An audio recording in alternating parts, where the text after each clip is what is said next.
Isa po akong bisexual pero kasal po ako sa isang matandang lalaki ngayon. Tawagin niyo na lang po akong Jam, ito po ay hindi ko tunay na pangalan. Si Jam ay may dalawang naging ex-girlfriend na tawagin na lang nating Siopaw at Macdo. Noong hindi pa nakakasal si Jam sa isang matandang lalaki ay girlfriend niya si Siopaw at Macdo, pinagsabay niya silang dalawa. Palaging nag-aaway at nagbabangayan ng dalawang girlfriend niya dahil hindi niya kayang i-let go ang isa. At kahit isa kay Macdo at Siopaw ay ayaw rin pumayag na malayo kay Jam. In short, nagmamahalan po silang tatlo. At isang araw ay bigla nilang kinausap si Jam ng kanyang mga magulang na ikakasal na siya sa isang matandang lalaki at pumayag naman po si Jam. Nang dahil sa napagtanto ni Jam na ang babae ay para lang talaga sa lalaki at ang lalaki ay para talaga sa mga babae. Isa pang naging dahilan ni Jam ay ang araw-araw na bangayan ni Siopaw at Macdo. Kaya ang buong akala ni Jam ay kapag nakasal na siya sa isang matandang lalaki ay matatahimik na ang kanyang buhay, pero hindi pala. Dahil itong si Siopaw ay isang palaban, kahit may asawa na siya ay naghahabol pa rin kay Jam. Si Macdo naman ay tumigil na, pero nung araw na ikinasal ang ate ni Jam ay naimbitahan si Macdo sa kasal. Hindi kasama ni Jam na umaten ang kasal ng ate niya ang kanyang asawa dahil ginanap ito sa isang private resort. Matutulog na sana si Jam noon nang biglang pumasok si Macdo sa kanyang kwarto at tumabi sa kanya sa kanyang higaan. Bigla na lang siyang niyakap, nilapitan at hinalikan at may nangyari ulit sa kanilang dalawa. Kinabukasan ay pinilit pa ulit siya ni Macdo na may mangyari sa kanila at alam naman ni Jam na kasalanan niya yon dahil pumayag siya. Pagkatapos nun ay bumalik na si Jam sa bahay nila ng kanyang asawa.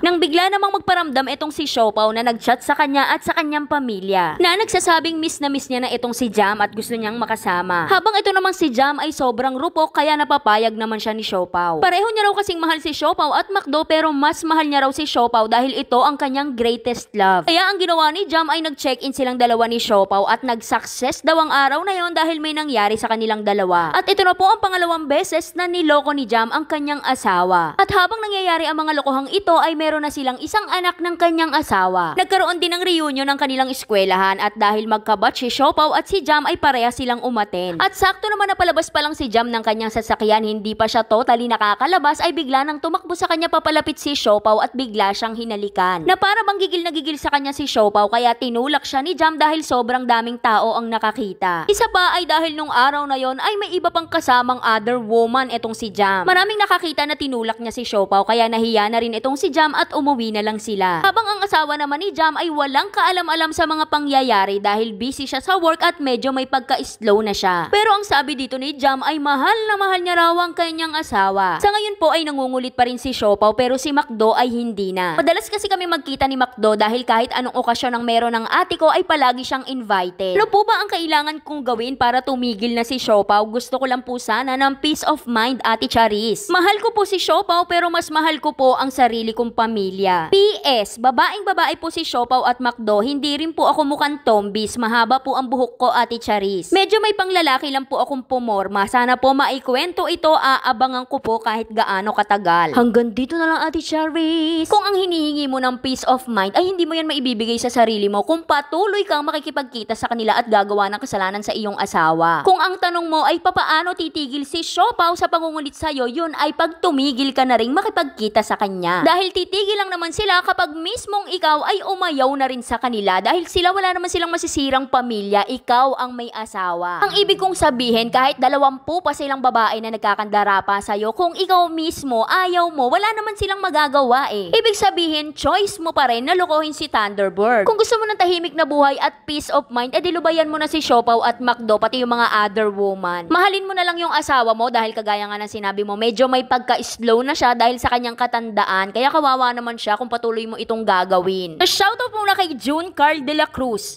Kisha, Jasly Mendoza at J. Villegas. At para sa mga gustong sumulat, dito lang po yan sa ating Facebook page na Saycarp. Huwag kalimutan mag-follow para updated ka everyday. Kaya yun lang, like and share para alam mo ano namin bukas. Bye-bye!